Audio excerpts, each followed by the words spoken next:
அனைவருக்கும் வணக்கம். நம்ம இன்னைக்கு பார்க்க போகிற டாபிக் என்ன அப்படின்னா திருக்குறள். திருக்குறள் பொறுத்த வரைக்கும் நமக்கு பொது தமிழ் இருக்குது, பொது அறிவு இருக்குது. பொது அறிவில் யூனிட் 8 அப்படிங்கிறதுல திருக்குறளை பற்றி வேறு வேறு தலைப்புகளில் கேட்குறாங்க. திருக்குறள் ஒரு மனிதநேயம் தொடர்பான கருத்துக்கள், திருக்குறள் இறையாண்மை சொல்ற கருத்துக்கள், திருக்குறள் பொருளாதாரத்தை பற்றின கருத்துக்கள், திருக்குறள் அரசியலை பற்றின கருத்துக்கள் அப்படிங்கிற அடிப்படை விஷயங்களை விழுமியங்கள் திருக்குறளை பற்றி கேட்குறாங்க அப்படிங்கிறது நமக்கு தெரியும். அப்போ திருக்குறள் ரொம்ப முக்கியமான டாபிக். அப்போ திருக்குறள் நம்ம எப்படி அணுகணும் அப்படிங்கிறத நம்ம இந்த வகுப்புல பார்ப்போம். வாங்க வீடியோ பார்ப்போம். ஓகே, ஃபர்ஸ்ட் திருக்குறள்ல வர ஹெட்டிங்ஸ் என்ன அப்படின்னு பார்த்தீங்கன்னா, திருக்குறள் தொடர்பான செய்திகள், மேற்கோள்கள், சிறப்புகள், தொடரை நிரப்புதல். இப்போ செய்திகள் அப்படிங்கிறது நூல் குறிப்பு அப்படின்னு நமக்கு தெரியும். மேற்கோள்கள் அப்படிங்கிறது முக்கியமான சில திருக்குறள்கள் அப்படிங்கிறது நமக்கு தெரியும். சிறப்புகள் அப்படிங்கிறது என்ன அப்படின்னா, திருக்குறளில் உள்ள சிறப்புகள் இல்லை, திருக்குறளை பற்றிய சிறப்புகள். அதாவது திருக்குறளை பற்றி ஒவ்வொருத்தரும் என்னென்ன சொல்லியிருக்காங்க அப்படிங்கிற மற்றவங்களோட பெர்ஸ்பெக்டிவ் பிளஸ் திருக்குறள் இருக்கிற சில ஆழமான சில விஷயங்கள், இதைத்தான் நம்ம என்ன சொல்றோம்னா திருக்குறளின் சிறப்புகள் அப்படிங்கிறோம். அடுத்தது தொடரை நிரப்புதல். அதாவது இப்ப திருக்குறளை நம்ம கேள்வியா கேட்கிறாங்க அப்படின்னா, திருக்குறள் இருந்து எப்படி வேணா அவங்க கேட்கலாம். உதாரணத்துக்கு ஒரு குறள் எடுத்துக்கிட்டோம் அப்படின்னா அதுல 2 அடி இருக்குன்னா அதுல அந்த 2 அடியில அவங்க 7 சீர் இருக்குன்னா 6 சீரை கொடுத்துட்டு ஒரு சீரை கொடுத்து இதை ஃபில் பண்ணுங்கன்னு சொல்லி யூஸ்வலா கொடுக்கறது ஒரு பாணி. அல்லது ஒரு குறளை கொடுத்து இந்த குறள் என்ன கருத்து சொல்ல வருதுங்கிறது ஒரு விஷயம், ஒரு ஆங்கிள் அப்படிங்கிறது. இன்னொன்னு ஒரு கருத்தை சொல்லி இந்த கருத்தை சொல்ற குறள் என்ன அப்படின்னு கேட்கறது. அப்ப ஒரு குறளை நம்ம முழுமையா புரிஞ்சுக்கிட்டாதான் அதை எப்படி எந்த ஆங்கிள் கேட்டாலும் நமக்கு அதுக்கு பதில் சொல்ல முடியும். ஓகேங்களா? அப்ப இதை திருக்குறளை பத்தி நம்ம முழுமையா புரிஞ்சுக்கணும்னா அதுல இருக்கிற அடிப்படையான சில விஷயங்கள் நம்ம தெரிஞ்சுக்கணும். ஓகே,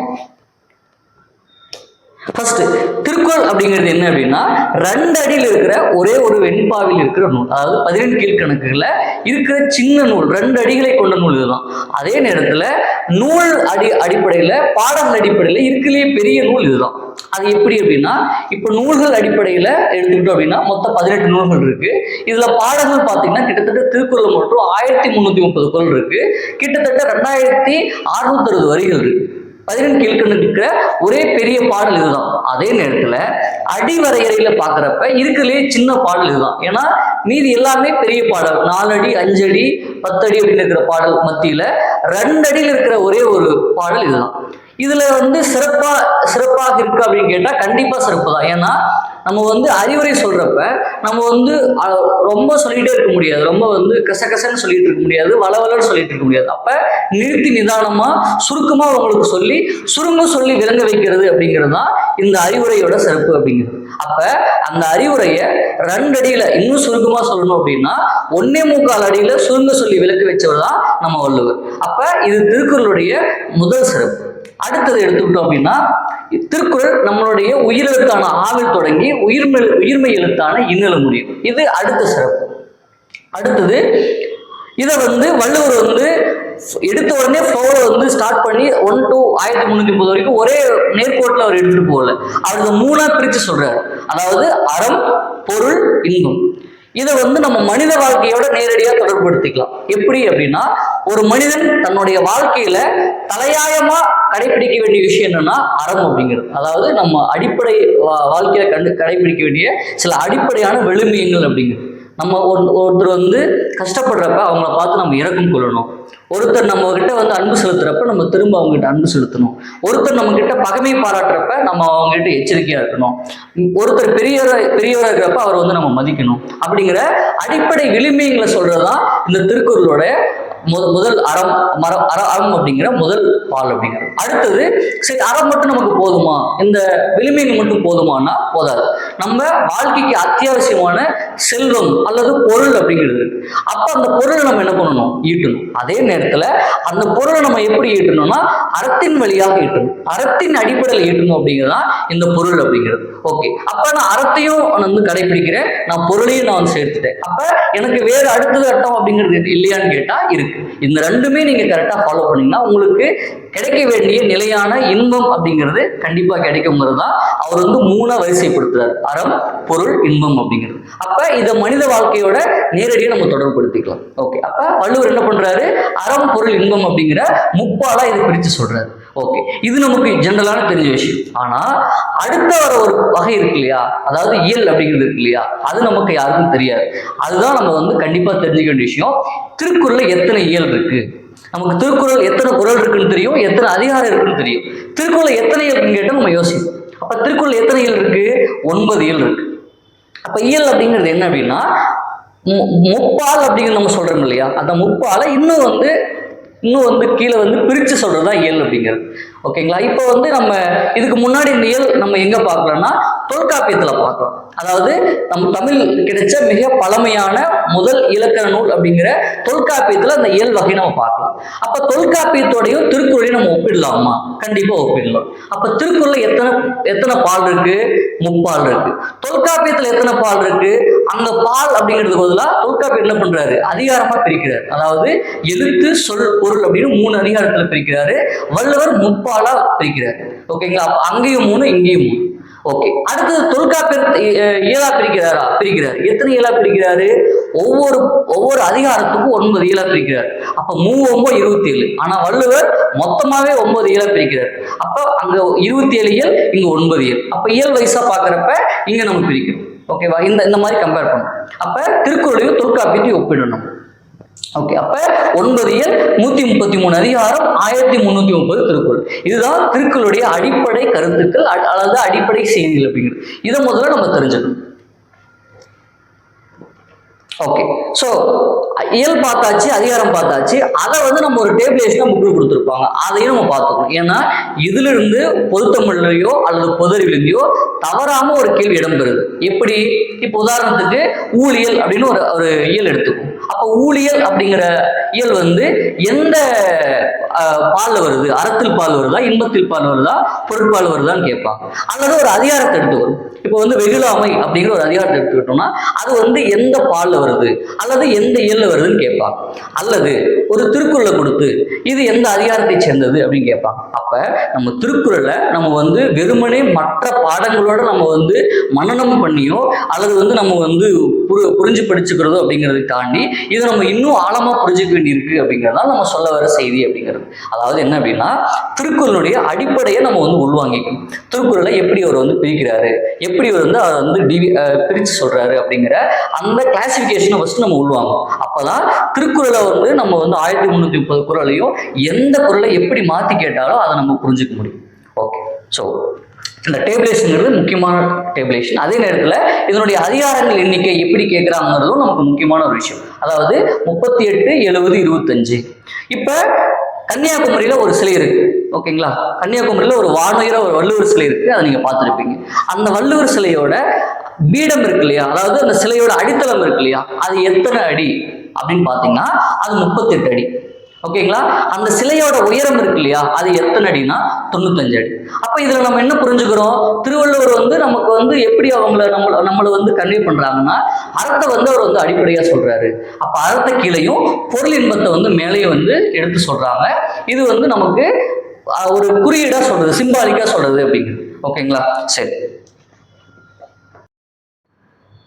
அடுத்தது திருக்குறளை பத்தி மற்றவர்கள் என்ன சொல்லியிருக்காங்க, திருவள்ளுவரை பத்தி மற்றவங்க என்ன சொல்லியிருக்காங்கிறது முக்கியமான விஷயம். அதாவது ஆளும் வேலும் பல்லுக்குருதி, நாலும் ரெண்டும் சொல்லுக்குருதி அப்படிம்பாங்க. அப்ப இந்த ஆளும் வேலும் அப்படிங்கிறது நம்ம வந்து பல்லுக்குருதி அப்படிங்கிறதாவும், இந்த 4 அப்படிங்கிறது 4 அடியாரையும் 2ங்கிறது திருக்குறளையும் குறிப்பிடுறாங்க. அப்ப இந்த நமக்கு வந்து ரொம்ப முக்கியமான சொல்வன்மைக்கு முக்கியமான 2 பாடல்களா 4 அடியாரையும் திருக்குறளையும் முன்னிறுத்துறாங்க. அடுத்தது திருவள்ளுவரை பத்தியும் திருக்குறளை பத்தியும் சொன்ன முக்கியமான விஷயம்னு பாத்தீங்கன்னா, இப்ப திருவள்ளுவருக்கு நிறைய சிறப்புகள் இருக்கு. அவரை வந்து மாதான பங்கி அப்படிமா. ஆக்சுவலா இது வந்து வடமொழி சொல்லுதான், பட் இருந்தாலும் என்ன சொல்றாங்கன்னா தாயை போல ரொம்ப பாசமானவர் அப்படிங்கிறாங்க.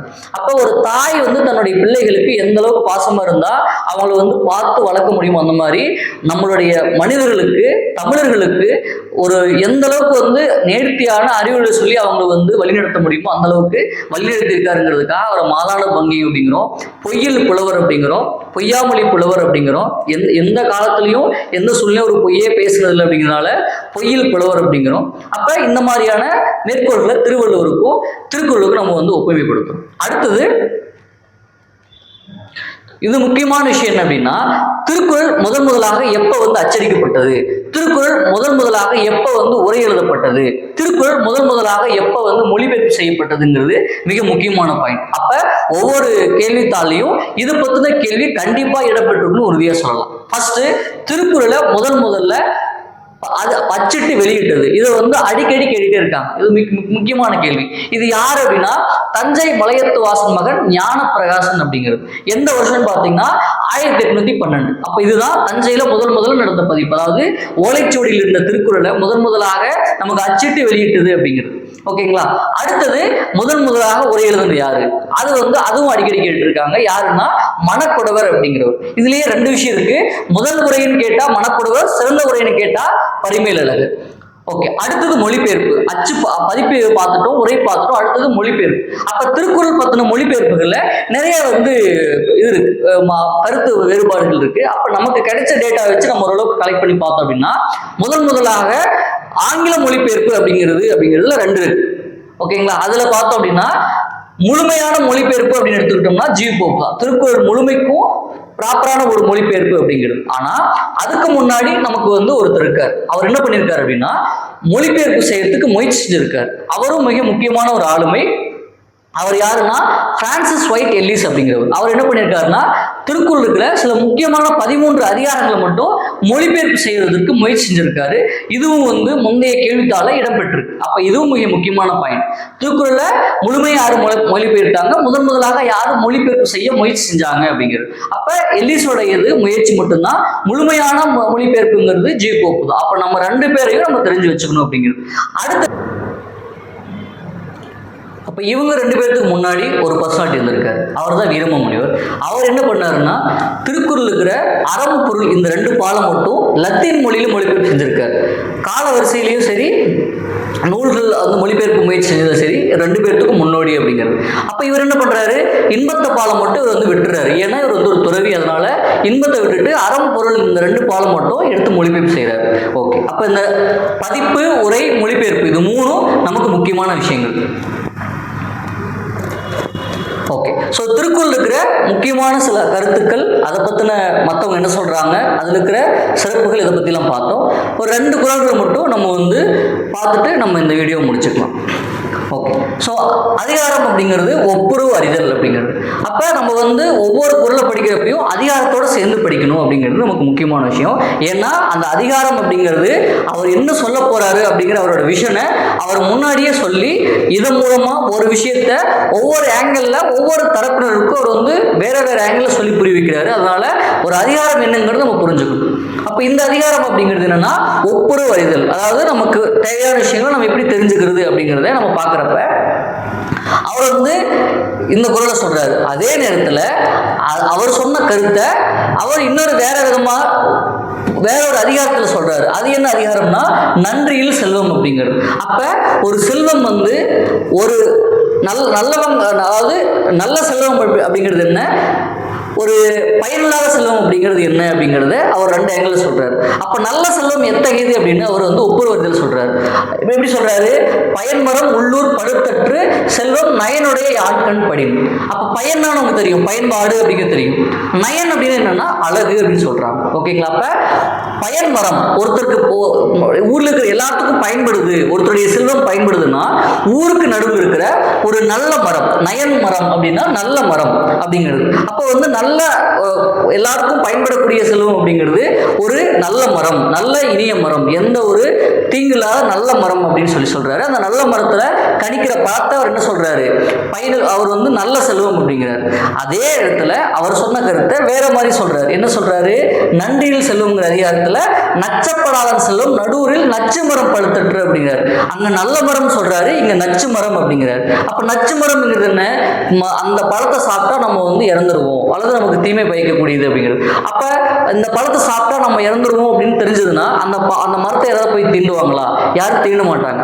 அப்ப அப்படி இருக்கிற ஒருத்தருடைய செல்வம் அப்படிங்கிறது யாருடைய செல்வம்னா யாருக்கும் கொடுக்காம இருக்கிற செல்வம் அப்படிங்கிறது நச்சு மரம்னு அவர் உருவப்படுத்துறாரு. அப்ப நல்ல மரம் அப்படிங்கிறது எல்லாருக்கும் கொடுக்கக்கூடிய செல்வம்ங்கிறது நல்ல மரமாகவும், யாருக்கும் கொடுக்காம தனக்குள்ளேயே வச்சுக்கிற ஒரு சுயநலமா இருக்கிறவங்களுடைய செல்வம்ங்கிறது நச்சு மரமா வந்து உருவகப்படுத்துறாரு. எப்பவுமே பணத்துக்கு கொடுத்தாதான் மதிப்புன்னு சொல்லுவாங்க, சர்க்குலேஷன் இருந்தாதான் அதுக்கு வேல்யூ சொல்லுவாங்க. அப்ப கொடுக்கணும் அப்படிங்கிறத அவர் வந்து நல்ல மரமாகவும், கொடுக்காம தேக்கி வைக்கிறத நச்சு மரம்னு ரெண்டு வேற வேற ஆங்கிள் சொல்றாரு. அடுத்து